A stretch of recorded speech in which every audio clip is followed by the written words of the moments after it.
congratulations. That's awesome. Thank you, ma'am. You guys have any luck? And we ended up with a cow, Good. but they were bugling, and it's so beautiful up there. Hello, how are you? And then the The timber. wind, did you have the wind though? Oh, sorry. You know, it wasn't bad. And I don't know. Okay. So the damage at Big Sandy is horrendous. Oh, is that where you guys live? That's the Yeah, worst thing that happens. I'll be good. It's unbelievable. Just whole sections of You trees never like know that. with Getting around Oh, once you get off from the the trail. wind we had. Yeah, Yes.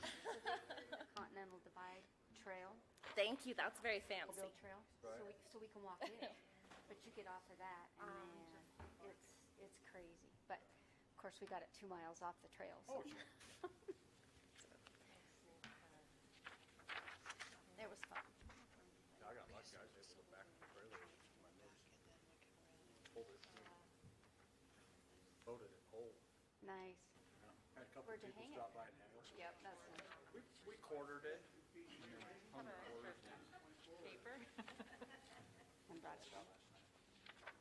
Yeah, we let it sit on the mountain for overnight and then hauled it out because it was warm.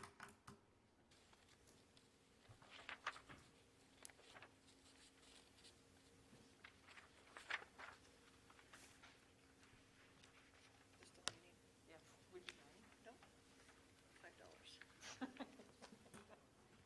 Hey Dan, how you doing? Good, how are you, bud? Good.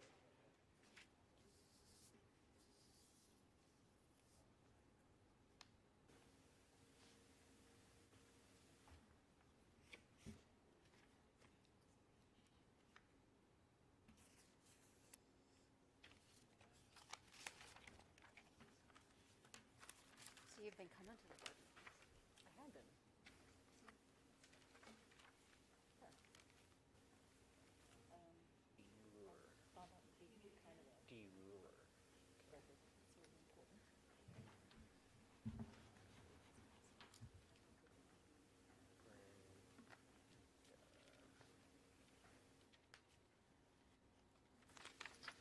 Fun, I think you can watch it online. Zoom.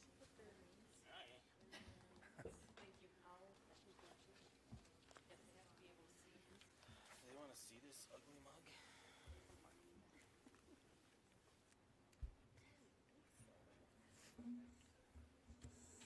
Okay. Perfect. Doctor, that's one of the things they asked us is, how do you know what you know? Because I haven't seen it yet. Uh-huh.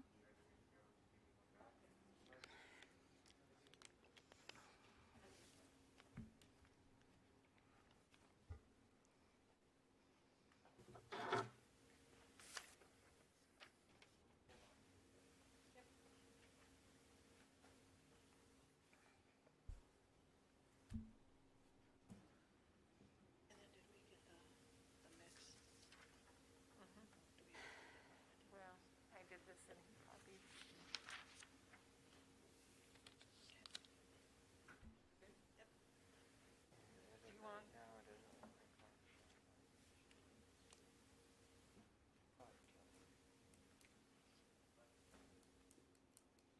Did you graduate? You want this one? 90?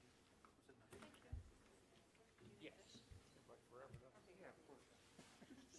My name is. That's my name.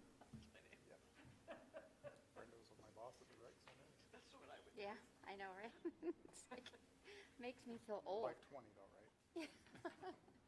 I did play-by-play when you were playing. Yeah. I was talking to Owen Creasel, I was in his first class. Oh, really? Rick Carroll, Tim Cassidy, all those guys were my teachers at the old Lincoln. Yeah. Weird. Bernie Whitty, those kind of guys. Okay, so, Okay, great, you got your cards ready? Yep, I just have this out right now. Phone in airplane mode. I only need this. Or at least on airplane. Don't do vibrate, just do. I just put mine in airplane mode. So Mary Jean, I'll be keeping track of the time on my phone.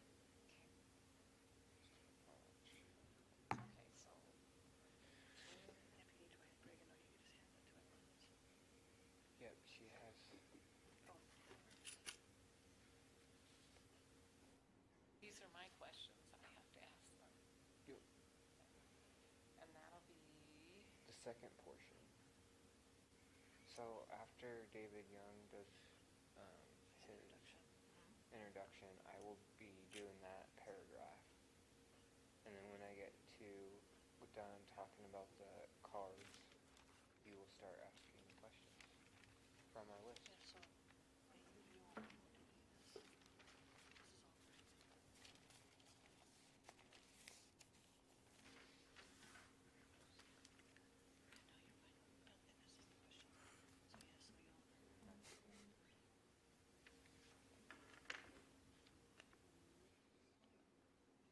If you just want to toss this to the side, I will keep track of this.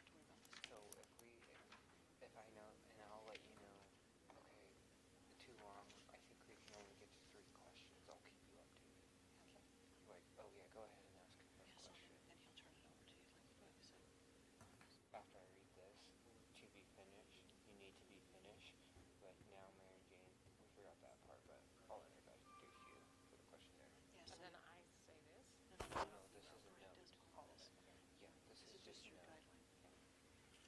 So you just have to worry about this and that. So what you want to put together on this one.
Hello, and thank you all for coming this evening. I'm Greg Vanderpool, the Public Relations and Marketing Specialist at the Green River Chamber of Commerce, and I'll be your host this evening. Tonight's political forum will be broadcasted live on the Sweetwater County School District Number 2 YouTube channel. For those joining us on the YouTube channel, welcome to tonight's forum. Mary Jane Recker will be moderating the evening. This forum is a platform in which is intended to allow all candidates an opportunity to voice their positions and opinions on present issues. This is not an attempt to embarrass any of the candidates or to debate or badger one another, rather an opportunity to educate the community. The agenda for the first portion will run as follows. Each candidate will be given exactly 3 minutes to tell the voters who you are and why you are running. We will move left to right, beginning with Brenda Rusa. When all candidates have given their opening statements, we will begin the second portion of the forum. I will be keeping track of your timing. When I raise the yellow card, that means you have 30 seconds to finish your introduction. When I raise the red card, you need to be finished. Now I would like to introduce Mary Jane Recker, your moderator for tonight's forum. Welcome, everybody. My name is Mary Jane Recker, and I am the customer service and I'm the customer service representative at the Green River Chamber.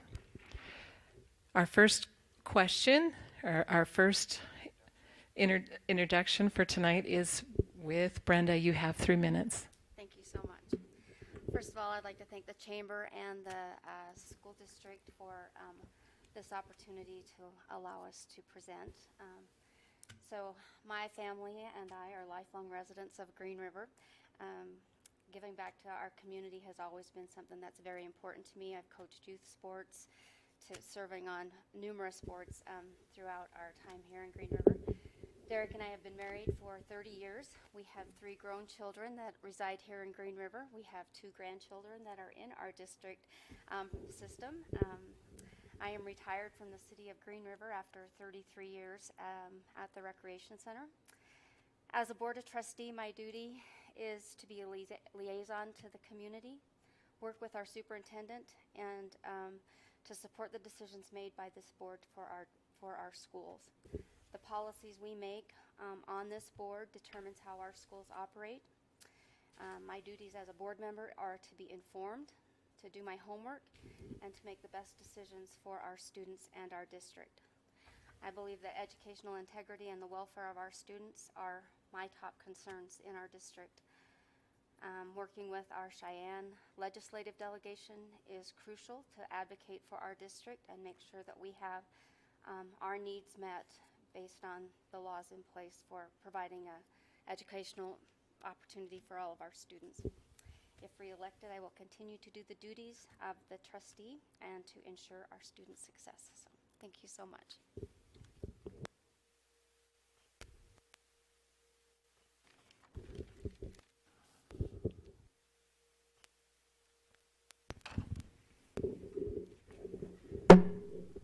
Feels like it's on, but it's not.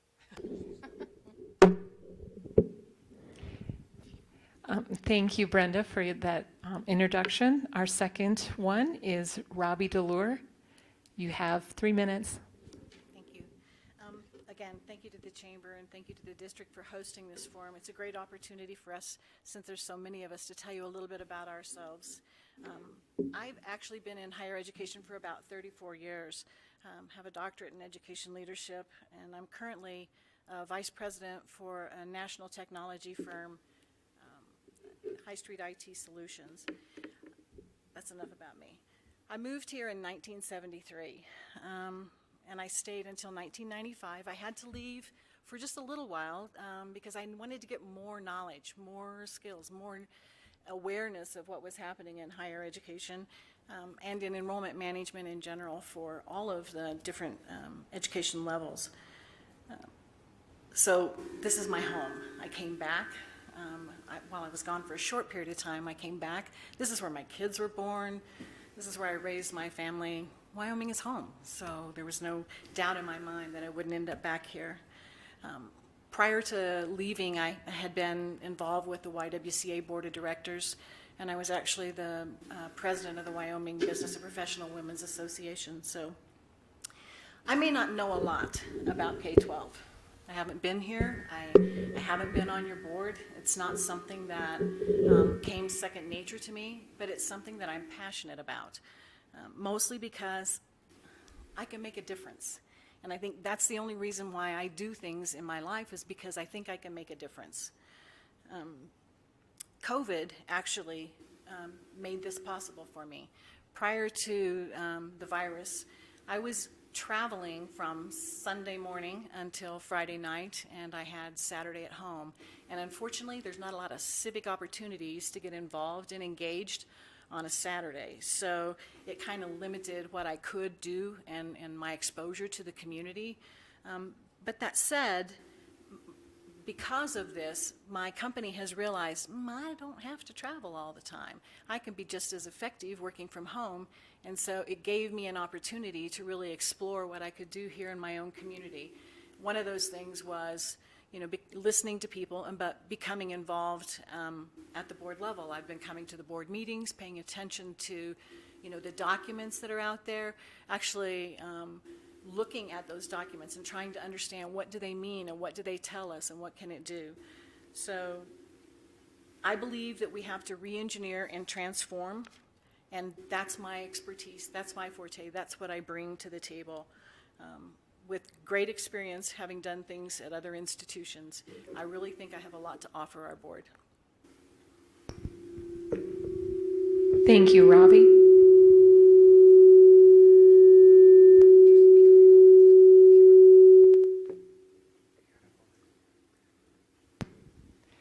Our next introduction is Steve Core. All right, thank you, Mary Jane, appreciate it. Appreciate you, Greg, being here tonight, and the Chamber of Commerce for hosting this, and the school district, do appreciate it. Yeah, my name's Steve Core. I've been in Green River now 35 years. I had to think about that for a second. Graduated from a Wyoming high school, graduated from University of Wyoming, and took a job at the radio network and was there for 35 years. I now work for the city of Green River. And, I think Brenda said it very well. Your community is as good as your volunteers, and I've taken a lot of pride in volunteering my time in Green River. I've been on the school board 20 years. I was first elected in 1990, served in 96, took a 4-year hiatus. I actually got elected to the Castle Rock Hospital Board, served there for 4 years. School business is a heck of a lot easier than healthcare, I can tell you that. And then was reappointed to the Board of Trustees in 2006, and have been on the board since. I've served as chairman of the board 7 different times, and when I was looking at all this stuff, I didn't realize it, but I'm the chairman of the board right now, and it's the 4th different decade I've been a chairman of the board. That's a long time. Crazy. And I've volunteered my time for a lot of things. The City of Green River the Green River Chamber gave me the Distinguished Citizen of the Year award a couple of years ago, and that was a great honor. Let's see, I served on the BOCES. In fact, I was an original member of the Sweetwater BOCES board, and obviously Brenda and I were both together on being the original members of the rec board. And if you're elected to the Board of Trustees, you will also be on the Recreation Board, which is a great board, and we're doing some great things with that, and we appreciate the Trona Mines' support on that. A little bit of a roller coaster ride in this district for a couple of years. Was really proud of Jamie Christensen. He came in and kind of did a great job for us and got things going in the right direction, and I think we've hired a great man in Craig. He's going to be a great superintendent in this district, and I think the ship is sailing a little bit better, and I want to be part of keeping that ship going in the right direction. We will have some difficult budget decisions to be made, and I look forward to being part of that process. School financing, as Brenda can attest to, is not an easy thing to figure out, but after 20 years, I've got a really good handle on how the school financing and school funding works, and that's one thing I definitely bring to the table there. Both my kids graduated from the high school here in Green River, and my son still lives here, works here, and I have 3 grandchildren, and I have 2 of them going to school here, and I've got another one, and depending on what happens to the kindergarten age, he might start next year, and he might start in 2 years. I'm not sure how that's going to work, but anyway, I've enjoyed serving on the board and would like to continue, and I'd appreciate your support. I've been elected 6 different times, and still just 58 years old and still got a lot of energy. Thanks. Thank you, Steve. Our next introduction is Daniel Flum. Thank you. My name is Daniel Flum. I spent most of my school-age years here. I think it's a total of 26 years I've been here. I started in kindergarten, went through all the school system here, graduated at Green River High School, went over to Western, got an associate's degree and a certificate from there in 2 years, left town for a little bit, needed to get a break from it, came right back. I currently work at Genesis Alkali as an underground mechanic and part of their national mine rescue team. I have 2 kids, one is 6 and one's almost 3. So I've been really interested in the school system for a lot of years, but with my son getting into the school system and seeing like what pre-K did for him, I want to help out. I want to be part of it.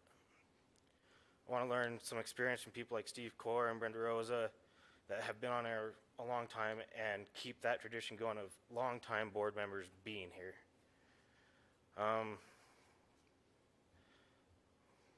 Yeah. Thank you, Daniel. Our next introduction is Jennifer Fagenser. That's correct. Did I get that right? You did. I have 3 major reasons that I'm running for the board. Like a lot of you, I have kids that have gone through the system. My oldest, Tegan, is a brand new graduate, and I feel like his knowledge, being a brand new graduate, I bring something a little bit different to the table. Also, I have my daughter, Sandra, who's a senior this year and definitely put the all in all learners, a very different personality. Beth is my youngest. She's a freshman. She also was able to attend Truman with Mr. Fagenser, my husband, or Mr. Fig, as he's lovingly known. So the second reason is I have a lot of children that I know out in the community that lovingly call me Tia Jen, which I love. Hi, guys, if you're watching. And they're just starting their school career, and I'd like them to be able to do anything they want because of their education here in Green River. Also, teacher and administrator friends asked me to run. They thought that my thoughtfulness and compassion, my ability to do my research, read everything I can, learn all I can would be good for this board. My experience, I've been a teacher, which is something that I think is very important and kind of makes me a different candidate. I've actually been there and done that. In fact, I just substituted in art today. So I feel like I bring the perspective of a teacher and an administrator. I've also been a principal, so I know what that end feels like, and I want to bring that experience to the table as well. I have a master's degree in reading or teaching reading, and I have my certificate to be a principal or an administrator. My strengths are that, like I said, I think I can be a thoughtful part of this board. I also think that there are things that I can learn from people who have been on the board before, and I would just like to bring my perspective. Thank you. Thank you, Jennifer. Our last introduction this evening will be David Young. Thank you. Appreciate also the Chamber for putting this on and hosting us tonight. My name is David Young. I'm basically a lifelong resident of Green River. I've attended school here my whole life, graduated from Green River High School. After high school, I attended Western Wyoming College, received an associate's like Daniel did. Then I went to the University of Wyoming and received a bachelor's degree. And then just recently, as a matter of fact, in the mail today, my diploma came for receiving my MBA, something I'm proud to be able to accomplish while working full time. So my wife Gina and I have been married for 26 years. We have 4 kids, Garrett, Tyler, Madison, and Brady. Garrett and Tyler have both graduated from Green River High School. Madison, our daughter, is a senior in high school, involved in cheerleading and swimming, and our son Brady is a sophomore involved with the swim team as well. I work at Tata Chemicals. My title there is program manager. I work directly with the vice president of manufacturing. I do a lot of reporting directly to the board of directors, to the CEO, analyzing data, looking at trends, looking at historical things, and providing the information needed to those groups. Prior to that, I worked for Church and Dwight, just right next door to there. I'm grateful for this community and all that it's given to me and to my family, and that's why I'm here. I love the community. I love the school district. I love the people here. As we were talking before the meeting started, there are many teachers here that I had while I was a young person in school, and I'm grateful for the influence that they've had in my life. And my goal and my responsibility now would be to give back, and I look forward to that opportunity if elected. So thank you. Thank you, each and every one of you, for giving us an introduction about yourself tonight. We are going to move on to the second portion where we're asking questions.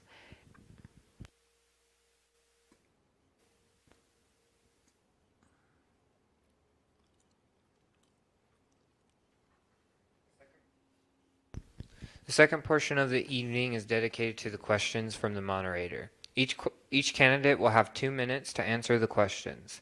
After we are done with the questions, each candidate will have 3 minutes for closing remarks. Again, I will be keeping track of your timing. When I raise the yellow card, that means you have 30 seconds to finish your questions, and when I raise the red card, you need to be finished. Here is Mary Jane with the first question.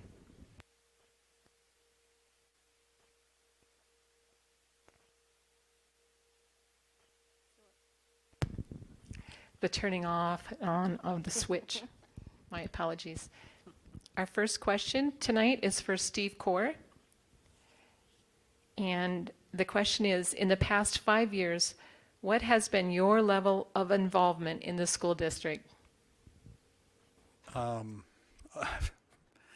I've been on the board the last 5 years, served as chair a couple of times. Brenda had the chair for 4 years, served on the rec board, made some what I think are really good decisions on the budgeting on the rec board. I guess as part of my job, my prior life, I guess, I was the voice of the Green River Wolves, so I was at the basketball games and football games, and I love to attend. I'm hoping it doesn't sound like we're going to get to do that this year, but I love to attend Truman Elementary School's little lunches with my grandkids. I don't know if we'll be able to do that this year, but I've been heavily involved in the school district.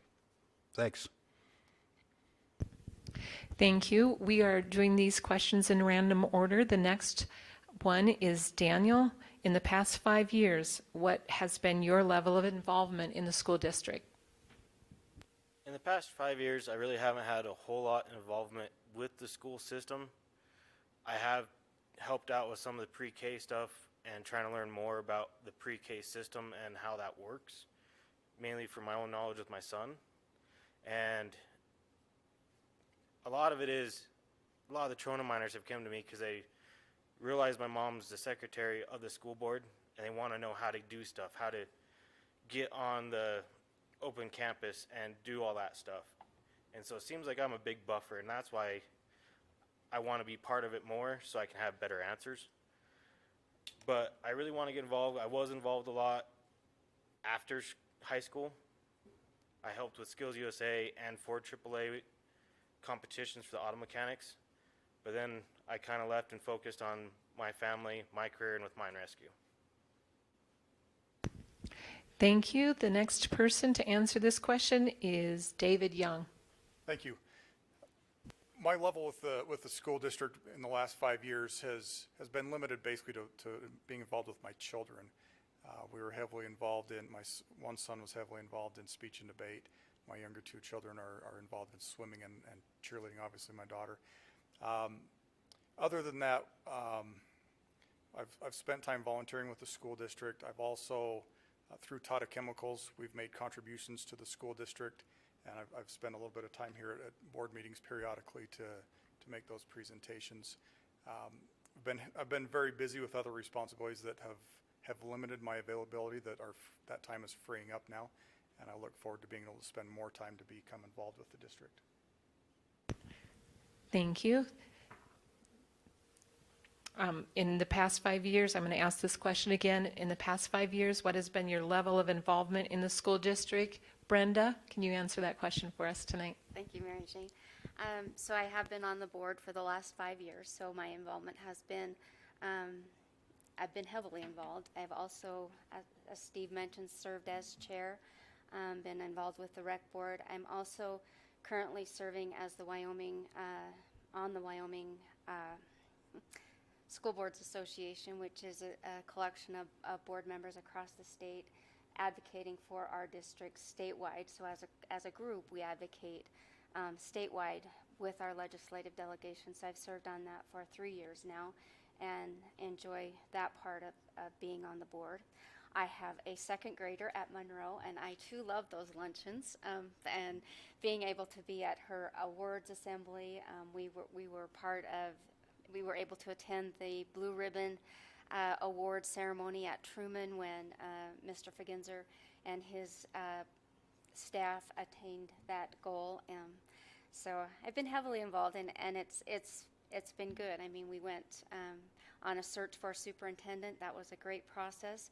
Our board attended a PLC training in Las Vegas, which worked on building us as a team. And so as the chair, we really work on being a team as a board, and that PLC training, which is professional learning communities, we expect that in our district. So we as a board also attended that training to kind of know what we're expecting in our district. So thank you. Thank you, Brenda. The same question now goes to Robbie. I had the honor, actually, of last year of being a judge with the debate club that they were hosting their event here. And what an incredible experience that was, not only to see, the students in our district, but the students across the state and how they are growing, and the talent that exists in this state is absolutely amazing. So they were looking for judges, but it was a great experience for me. I have absolutely no regrets about being able to participate in that. And then, as I mentioned a little bit earlier, I've actually been coming to all of the board meetings and reading all the board documents and trying to understand exactly what was going on and learn as much as I could. At first, not necessarily because I had planned to run for the school board, but mostly because I wanted to know and to be able to help and contribute as a community member. But I'm very grateful that I did that, because it's given me some insight into the board and how they operate, and the challenges that they face, and the opportunities that they get to take advantage of. So that's pretty much it for the last 5 years. Thank you, Robbie. And lastly, the question goes to you, Jennifer. Thank you. My children have been kind of gone a different route, and they're both involved in the drama and choir presentations. So I was very proud of my daughter. She starred in the most recent musical, Bright Star. She was the lead in that, so we were very proud of her. Also, of course, we go to all the choir events. I worked with the district as I was assistant director at the Child Development Center. I was also part of, not the superintendent search, but I came to the forums and brought my daughter to that, which was very interesting to see that process through and see it through a student's eyes. Also, I've gotten to know the district because of one of my children being on an IEP, so I've got to see that side of special education and being a parent from that side of the table, which has been very useful, and I've learned a lot from that. Also, I think I've substituted in most of the schools. The high school I'm going to visit next week, so that's given me a wide perspective of the district, all age levels. Right now I'm subbing in art, so I get to see all the different grade levels. I get to see lots of things in action that have to do with board policy, with decisions that are made by the board and the superintendent. So I think I bring that. Also, I oversaw a student teacher at Truman, so that is some of my experience. I also got to attend the Blue Ribbon ceremony, and I got to attend it in Washington, D.C., actually, with my husband. So never been prouder of this district or him or Truman or the staff. So that's my experience in the district. Thank you. Great answers from each candidate. We're going to move on to question number 2. And again, each person that is answering, it's in a different order than the first question. If you'd like me to repeat the question, I can do so. Our second question will go first to Robbie.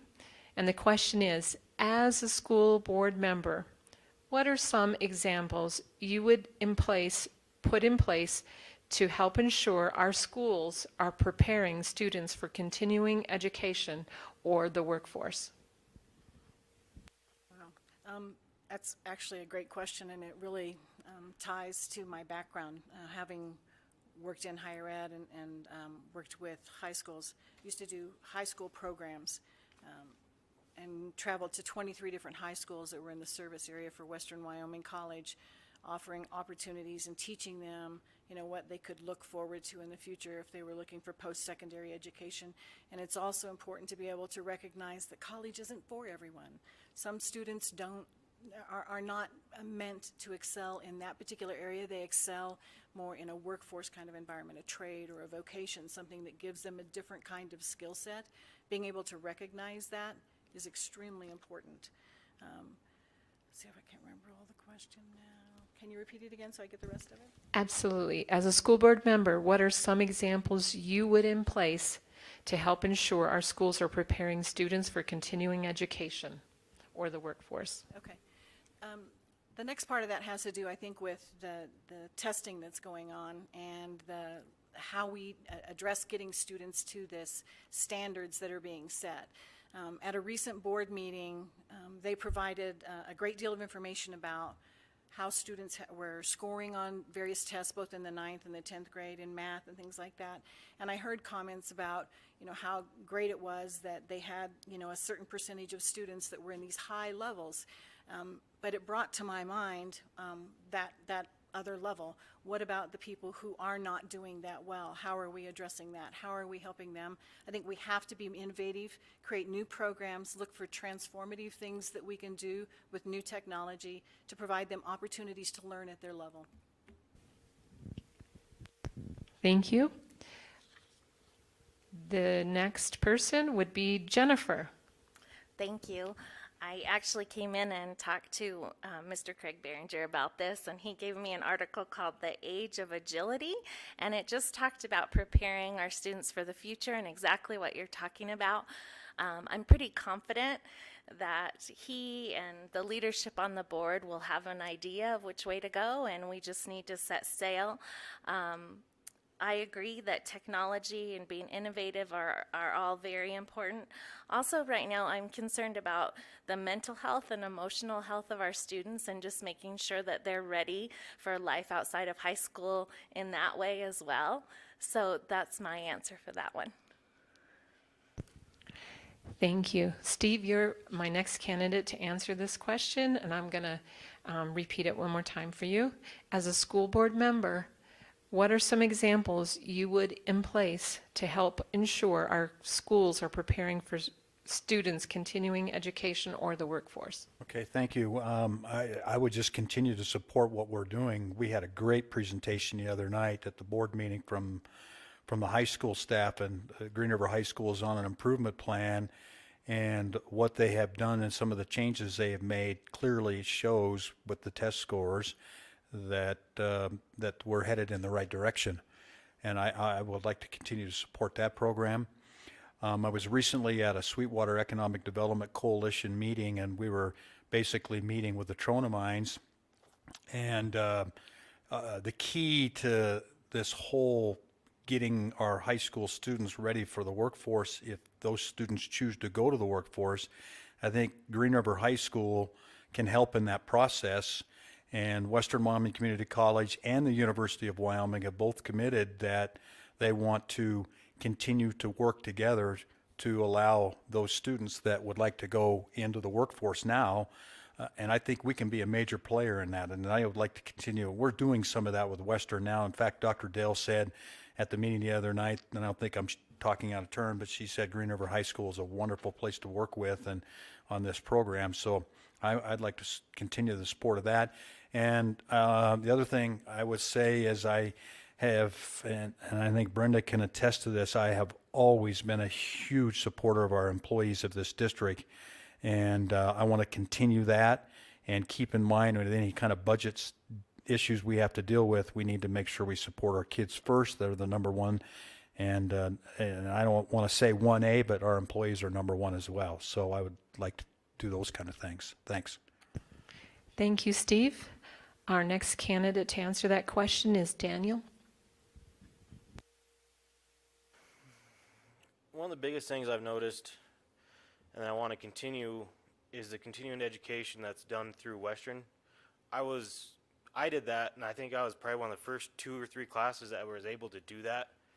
And walking into Western as a sophomore instead of a freshman and being able to get my associate's and certificate at the exact same time in 2 years really helped me and helped me branch out earlier into the workforce and earlier than other kids that struggled.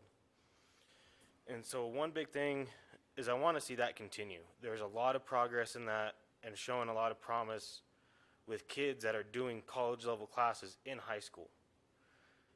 And I'd really like to see that keep going. The other thing is the industrial arts department.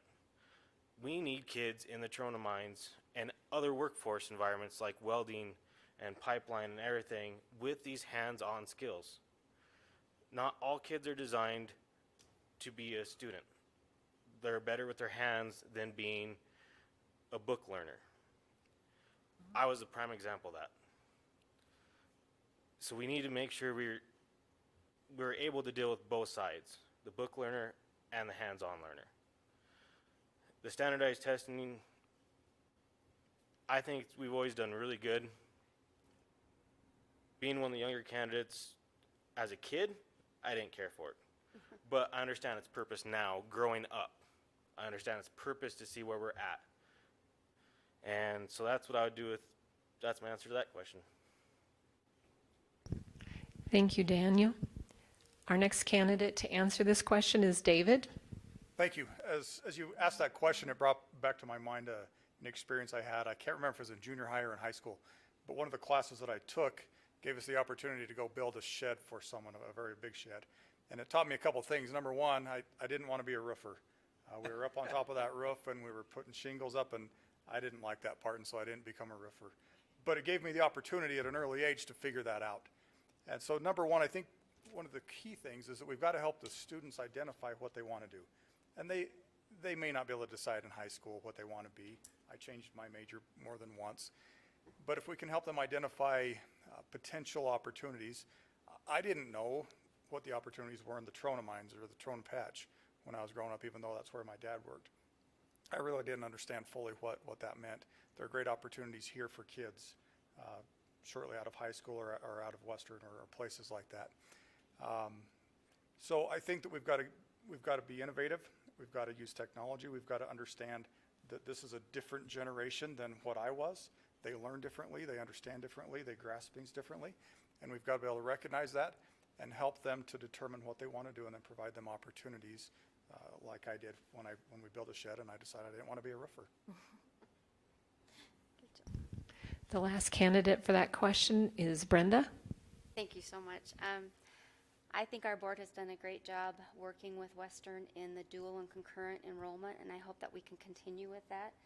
Having students enter Western as sophomores and have so much college under their belt already has just been a blessing for all of those students, and I know that several take advantage of that. I think that having our kids be workforce ready, working with the Trona mines, having the welding and the mechanics courses available to our students that want to be workforce ready when they graduate is important. And I keep bringing up the Cheyenne issue, but our budget faces some looming decisions that we're going to have to make on that. And sometimes when you're a district and you have one welding teacher, you know, those are some of the programs that tend to take the hit. And I feel strongly that we need to continue offering a variety for the people that are going on to higher education as well as to those that are going into the workforce. And as we face these cuts that are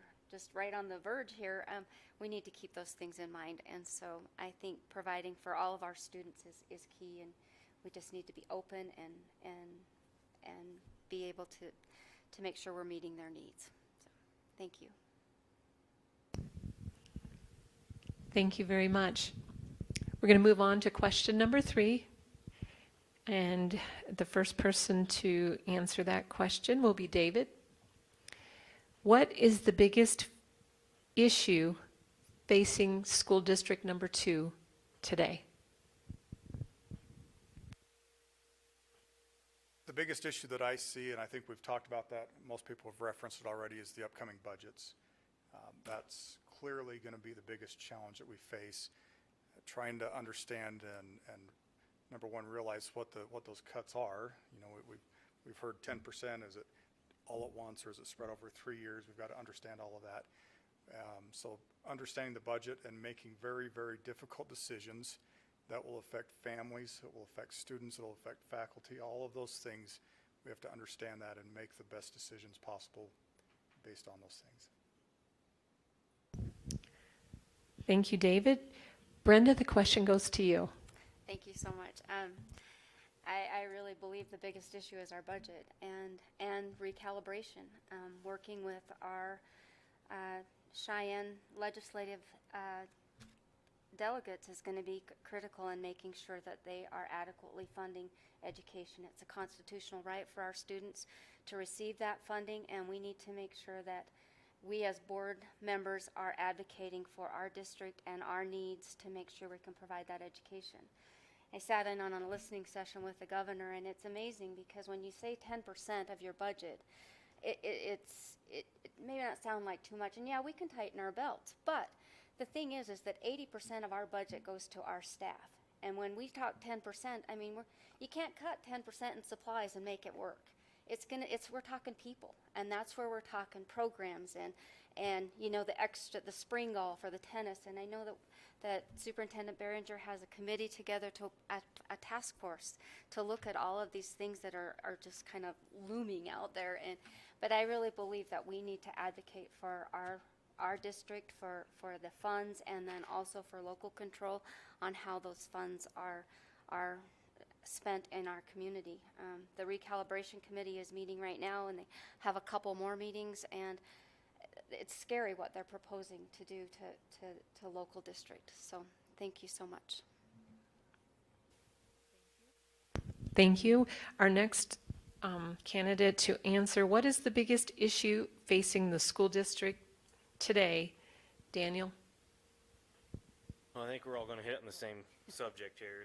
It's the budget cuts coming up, and it's going to be hard to either cut programs or cut teachers and still provide the best education that this school district's been doing for years, with the teachers being lost and keeping the kids #1 priority. So it's going to be an interesting time to find out what we can do. How can we be creative with our budget? And it's just going to be a big learning curve for the board. It's going to be a big learning curve for the teachers and staff, and it's going to be a big learning curve for the students. And I really hope we don't have to take it that far, but with the budget cuts they're proposing, it's going to be a big time issue. Thank you. The next candidate to answer the question is Robbie. Thank you.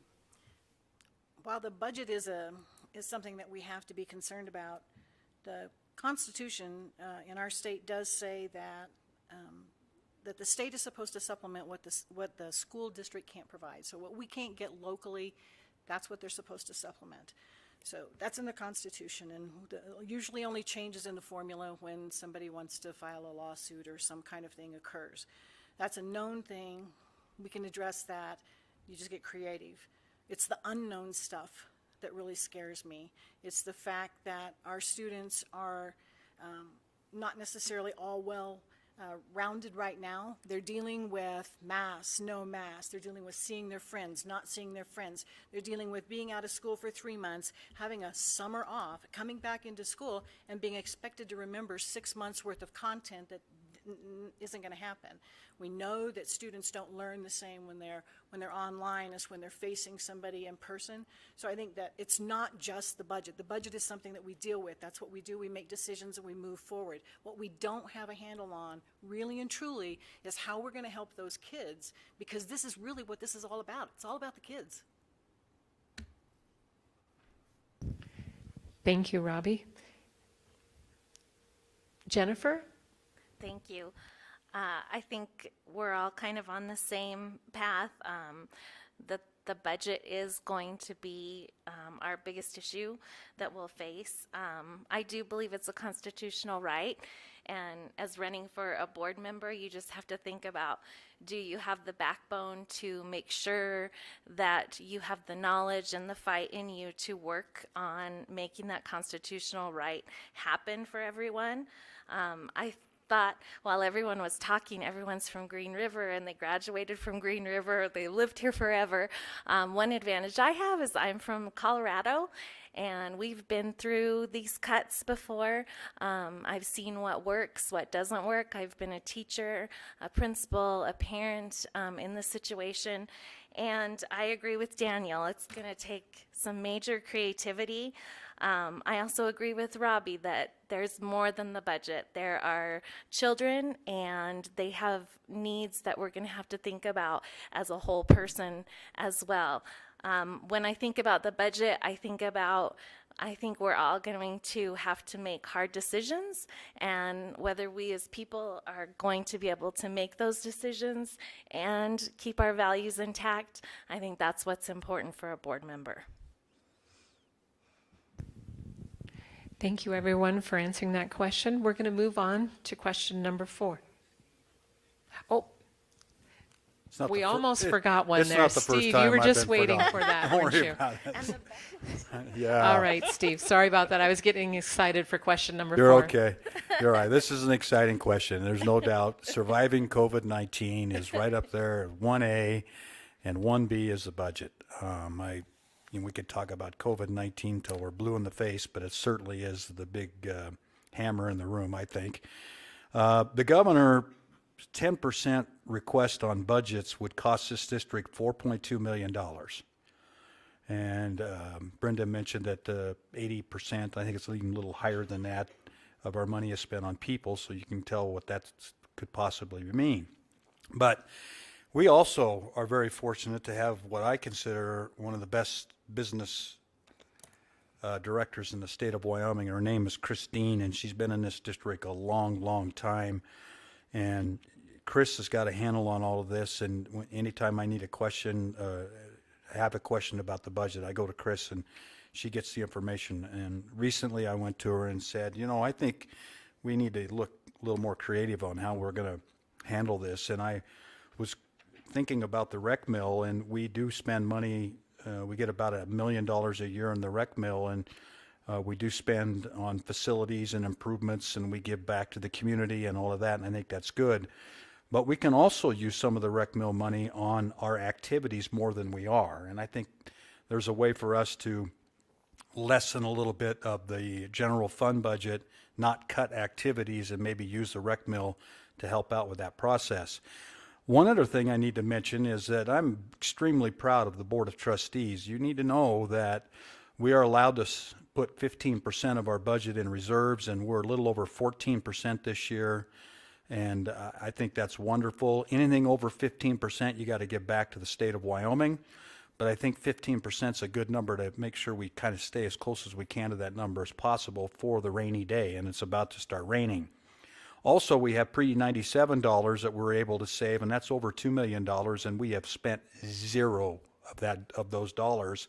And hats off to the school board for having the fortitude to not spend that money. I think it was great. And there's been some times where we could have dipped into that, and I'm glad we didn't do that.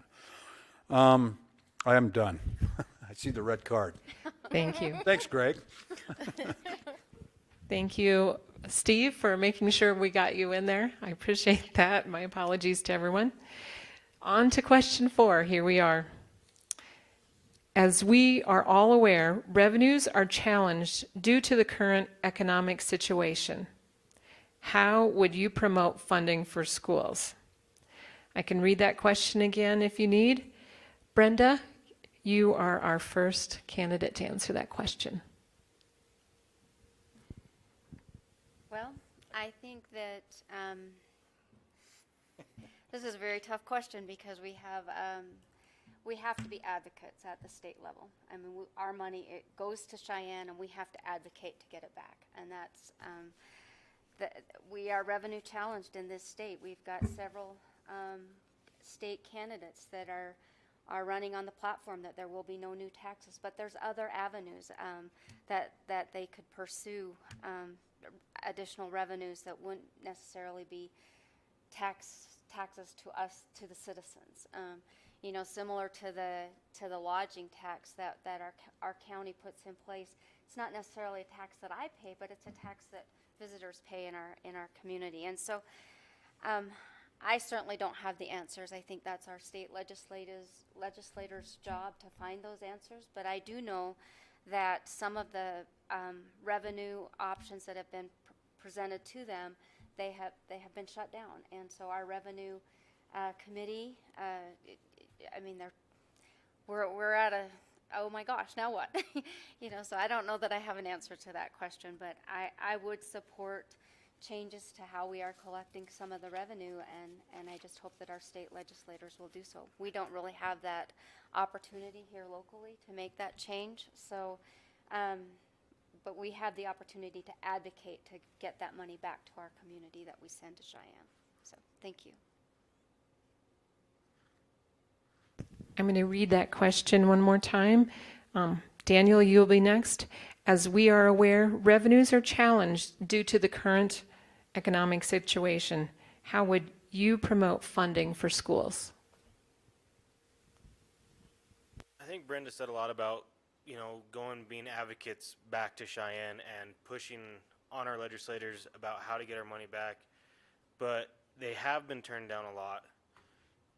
So we got to come up with creative solutions to either increase the revenue coming in or get more money coming back to us from Cheyenne.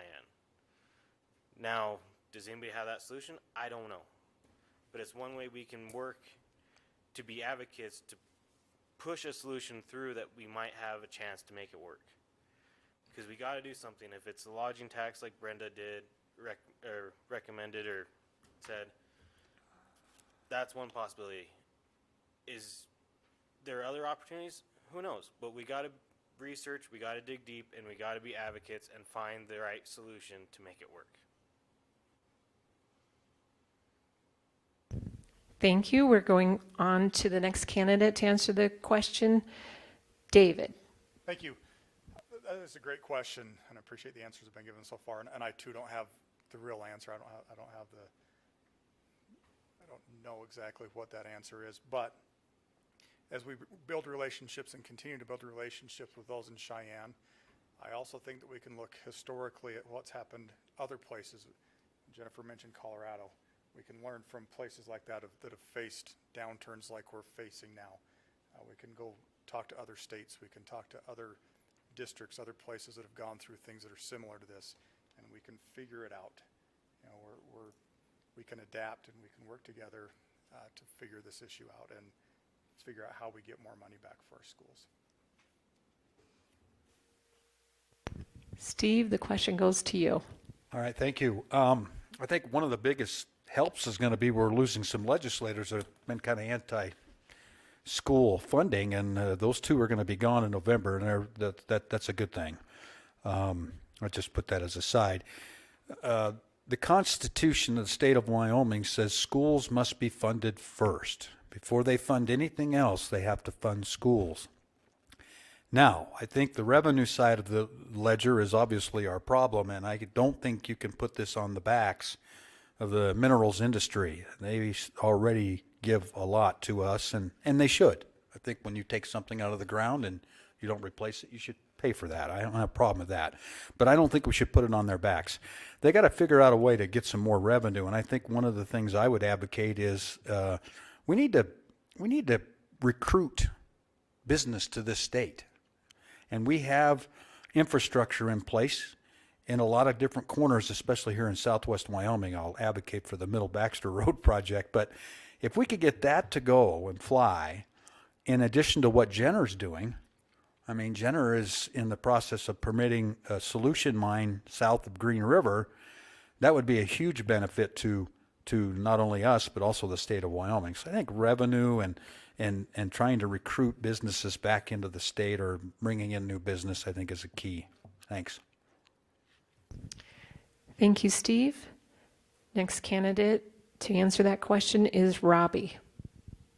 Can you just repeat the question one time? Absolutely. The question is, as we are all aware, revenues are challenged due to the current economic situation. How would you promote funding for schools?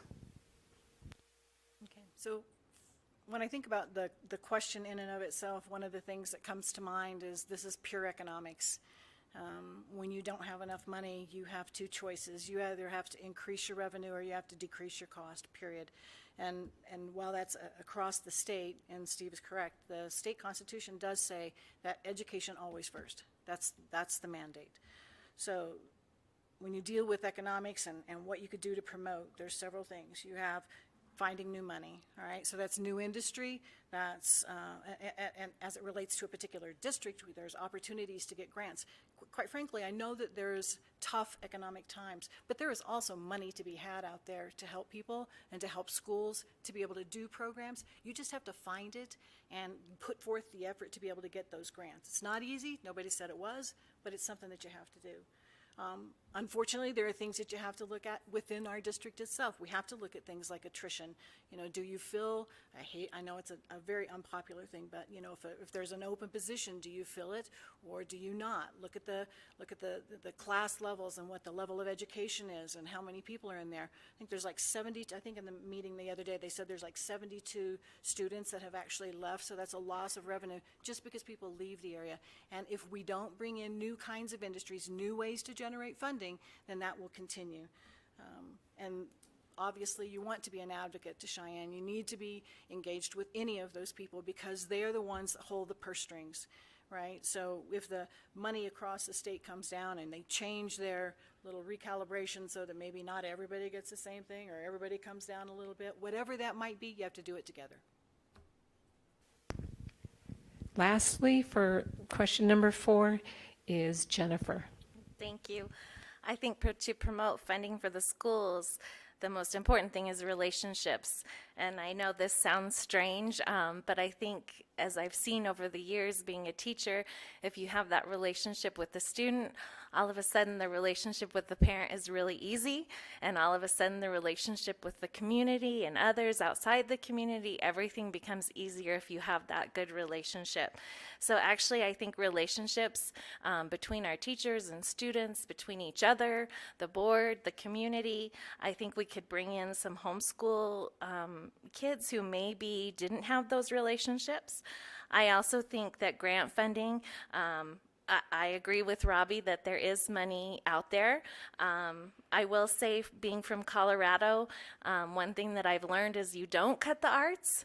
As they said in Mr. Holland's opus, they have nothing to read and write about if you keep cutting the arts. So that's one thing I've learned, and I've learned that grant funding for the arts is very popular. So that might be. The final thing I think to promote funding for schools is to ask. I think that teachers, parents, the community, sometimes there's an answer out there that we as the board maybe don't know, and maybe even Cheyenne doesn't know the answer, but I think the answer might be in our community somewhere. Thank you. We're going to continue on with our last question.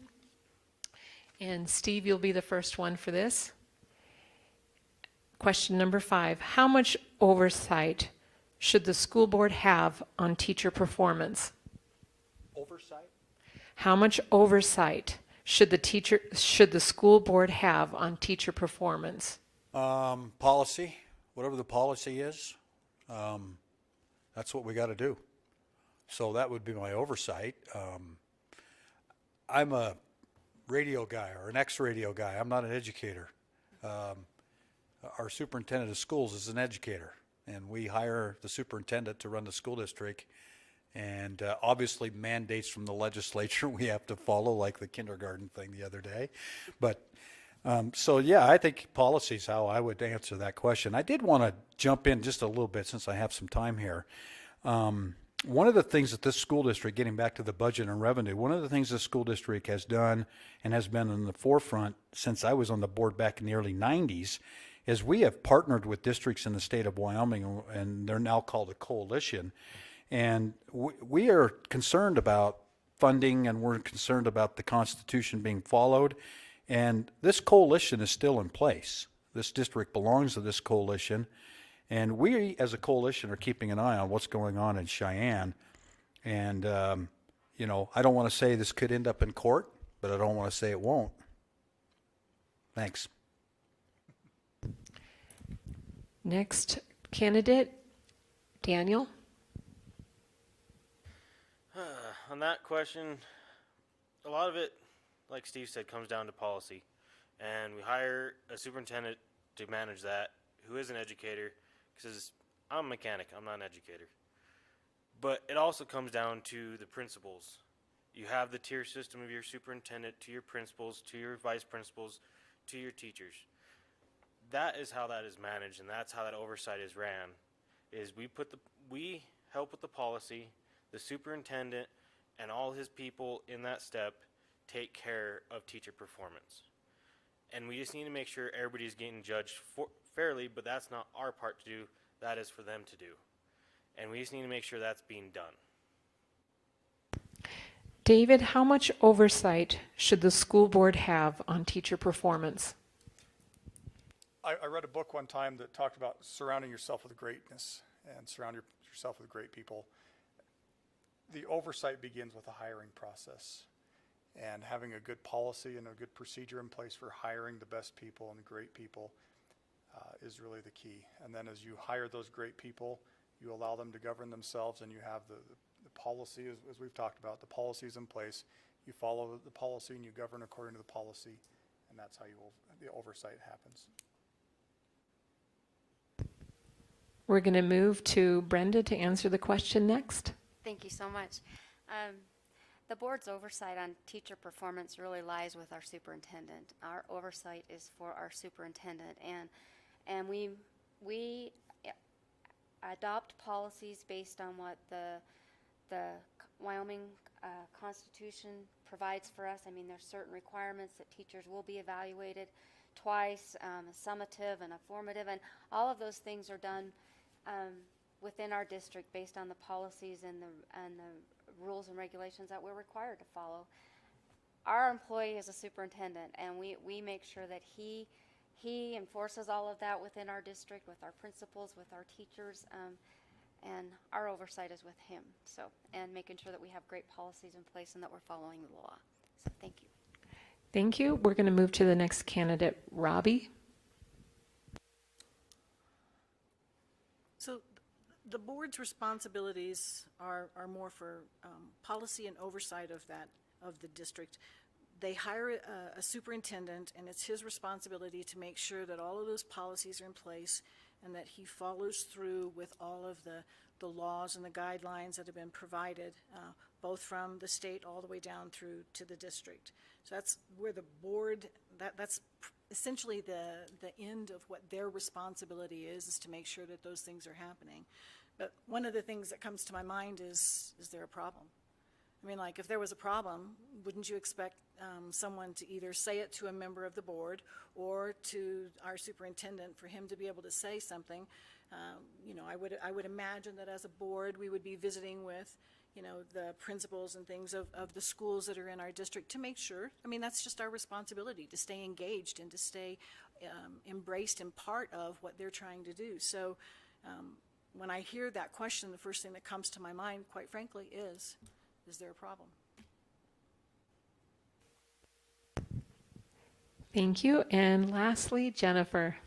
I don't think I have much to add to that question. If I were elected to the board, I, as a board member, from what I understand, I would be working with the whole board, and again, the superintendent and policy are how those decisions are made.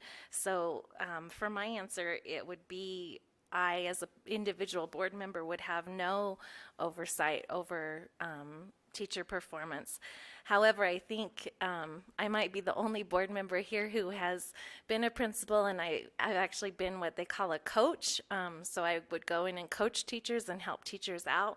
So I do think that's something important that I would bring to the board, is just an understanding of education and how that all works. In this case, I think that would be very helpful when we are looking at teacher performance and we're thinking about creating the best schools possible. Thank you. That's all the questions that we have for tonight. Due to extra time, for closing statements, each candidate will have 5 minutes if needed. You guys don't have to go that long, but just let you know, if you guys can talk for 5 minutes, you definitely can. Wow.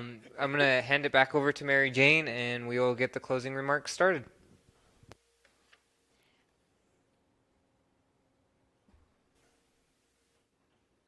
Thank you, everybody. I have enjoyed getting to hear a little bit about everyone, and also hearing a little bit about what answering these questions for us. And so as we continue, we're going to ask each one, and I'm just going to go from left to right tonight.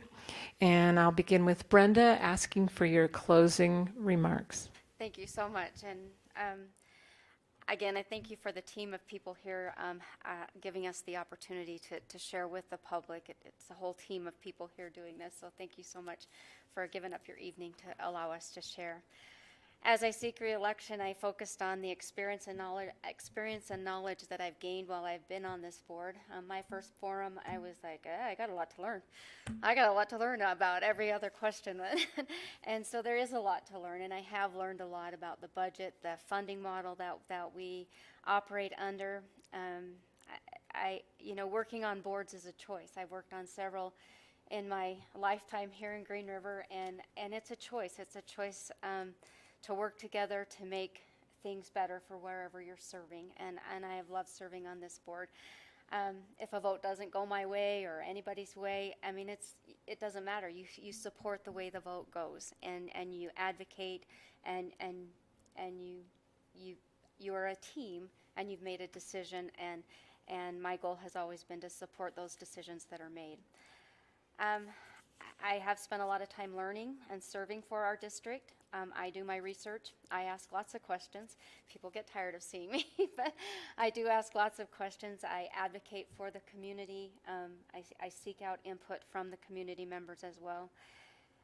Being an advocate within our community as well as at the state level, I'm very proud of the work that I've done there. And I think it's critical that we continue to be a presence. The Cheyenne delegation is asking for trustees to be involved, and I know it's a commitment to be able to go to Cheyenne and to be able to speak and advocate for our district in Cheyenne. Last year we got snowed in Cheyenne, and so those are not fun times. But I believe it takes that commitment for them to hear us, and for whatever reason they don't want to hear from the staff, they don't want to hear from the superintendent or the business manager, even though they have the numbers and the knowledge. They want to hear from the trustees, and I think that we need to continue to do that. If elected, I will continue to advocate for our students and the educational integrity each of them deserves, as well as for our teachers and a safe environment for all. Thank you so much. Thank you. We'll now have closing remarks from Robbie Delor. One of the most important things, I think, for all of us, whether we're elected or not in this coming days, is how we stay involved. Whether you're a board member, whether you're a community member, whether you're a parent, a teacher, a superintendent, it's about being involved and being engaged. And it can't be something that we just do, once every 4 years or once every couple years or whatever that might be. It has to be a commitment that we personally make and we're engaged. I think that so many of these questions that have come up tonight about, whether they go to college or whether they enter the workforce, intern programs. I know at the company I work with, we've created intern programs for this exact reason, is because we have to help shape what the future is. We are dealing with what I would like to call a paradigm shift. There's not really, I almost think that they should take the word normal out of the dictionary, because there is no such thing as a new normal. This is just how it works. We've experienced this several times as a country and in our own state. And so it's just one of those things we have to start to look at new opportunities and new ways to look at things, maybe slightly different than what we did before. Obviously, the budget's going to be something that we're going to have to deal with, but more importantly is the student success. How they do on their tests and how they achieve, whether they're moving on to a college or a university or whether they're taking a job, even particularly locally. We have wonderful opportunities here locally, but being able to make sure that they have access to all of that, that's really important to us, and we need to focus on the students more so than anything else. Finding money, experience. I've written grants, and I've talked about it a little bit today, but there's ways that you can do that. It's not easy, and it just takes a lot of effort, but we do that anyway. If you're going to be on the board, you're going to be looking at the materials, you're going to be reading things, you're going to be trying to study to be as strong of a board member as you can be to help our schools and to help our students. That's just part of our responsibility as a board member, and I'm willing to make that commitment in an unbelievable way. I promise that I will observe and that I will study. I will be diligent. I will be present. But most importantly, I'll make a commitment to you that I am not just here for today or for an election. I'm not going to go away. I'm going to be at these board meetings. I'm going to pay attention to what's happening. And as a concerned citizen, I'm going to be involved. Thank you very much. Our next closing remarks are from Steve Core. All right, thank you. And again, thanks to the Chamber for doing this. Appreciate it. Craig and Mary, good job setting it up. IT department, appreciate it. And hopefully it's been helpful to the folks out there watching on YouTube land. I thought about yielding 3 minutes of my time to David Young, but I might still do that. I've thoroughly enjoyed being on the school board. Obviously, 20 years is, you obviously like to do it, and I do like it, and I think I'm a pretty good school board member, and I think I've done a pretty good job, and so I would love to be reelected. I do my homework, I promise you that. I take this volunteer job very serious, I promise you that. I put in the time, and I think I've missed 2 meetings in 20 years. That's 204, and this is scheduled board meetings. We've had plenty more meetings besides that, but so I'm committed to this. We have great kids, we have great parents, we have great employees. I would like to continue to support all 3 of those facets in this position, and I would appreciate your support on November 3rd. Thank you. Thank you, Steve. We'll now have closing remarks from Daniel Flum. The reason I chose this to run for the school board this year is to actually be involved and grow knowledge of the community and learn from people like Steve Core and Brenda that have been on here and learn to help flourish our kids and nurture our kids into a greater education system and be an advocate for the funding of the schools and to help push kids that, okay, you don't have to make a decision, but you can be a book learner, you can be a hands-on learner. We don't have to push it to them, but we have to be open and available if they choose to go either way, or what facet they choose in life, or what career they choose in life. And growing up, not being the best book learner, and being a kid that loved being hands-on, I want to be part of it and help that continue to grow and get our kids ready for the real world. Get them ready. Teach them how to sew. Teach them how to cook. But also have them be able to budget books like we have to budget for their schooling. It's not just us coming up here and looking at budgets. We have to be here for the kids, the community, and the school system and the teachers, and all the faculties involved. So that is what I'm running on, is I want to learn. I want the knowledge. I want to expand and help these kids and help this community grow. I plan on being here for a really long time. Maybe I can beat Steve Core's record on missed meetings. But I really would like your vote on November 3rd, and thank you. Thank you very much. We're going to have closing remarks now from Jennifer Fagenser. Thank you. Thank you for your support. I just want to thank again the tech team. They've been doing a great job for making this possible. I want to thank the chamber for pulling this all together, Mary Jane and Greg for smiling at me every once in a while so I don't feel quite so alone in this. And I just want to thank my fellow candidates. Just sitting here tonight, I've just been really impressed with the knowledge and the preparedness of even just the candidates tonight. Makes me feel hopeful for the future and happy about the future. Just one thing that I wanted to make sure that I emphasize was the reason that I'm running is I do have 3 children that went through the system, and there were people that nurtured and loved them and taught them along the way, and I thought I owe it to those people to do something and to give back. So that's why I'm running, is just to give back to this community that has given me so much and given my children so much. So thank you again. Thank you to everyone here, and thank you for your support in November. Thank you. And our last closing remarks are from David Young. Thank you. Growing up with the last name Young, I was always last. So this is kind of fitting. First and foremost, I want to thank my family. Throughout my whole married life, a lot of the things that I've been committed to, a lot of things that I've done have taken me away from home on a regular basis. And I want my wife and my children, first of all, to know that I love them and I'm grateful for them and grateful for their support in this opportunity if I'm elected, because I understand that it will cost family time in some cases, but I appreciate them for supporting me and encouraging me on this. Secondly, I'd like to thank the current board. I think they've done a fantastic job and continue to do a fantastic job, and they're examples to all of us and people that we can learn from. Like Jennifer said, as a voter, this has been good for me. As a community, I don't think we can go wrong. With 4 open positions, there are more than 4 candidates that are qualified to fill these roles, and I'm grateful for the opportunity. As a first-time person running for a position like this, I'm grateful to learn from the experience, but to learn from these people as well, and I'm grateful for them. As Steve talked about, I'm like him, I'm here for the long haul.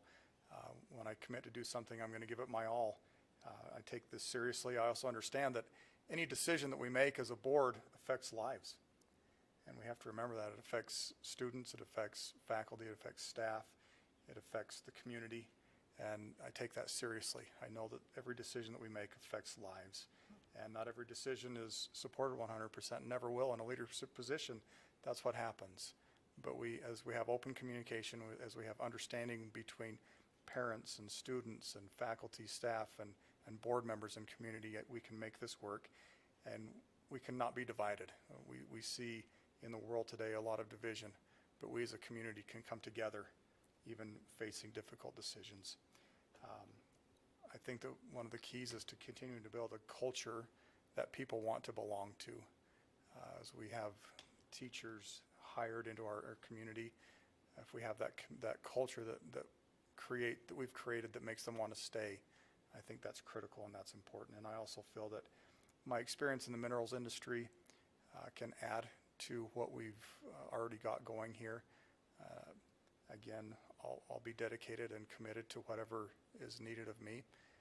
And again, I appreciate the opportunity to be here and each of these candidates for teaching me tonight, and that's what I have. Thank you. A little bit ahead of schedule, but that will be the end of our forum tonight. We at the Green River Chamber of Commerce want to say thank you to all the Sweetwater School District No. 2 candidates for being here to educate the community on your candidacy race. We really appreciate your participation and support. Good luck to all of you, and I want to say thank you to all the community that's participating on YouTube. Good night. Good night. Thank you.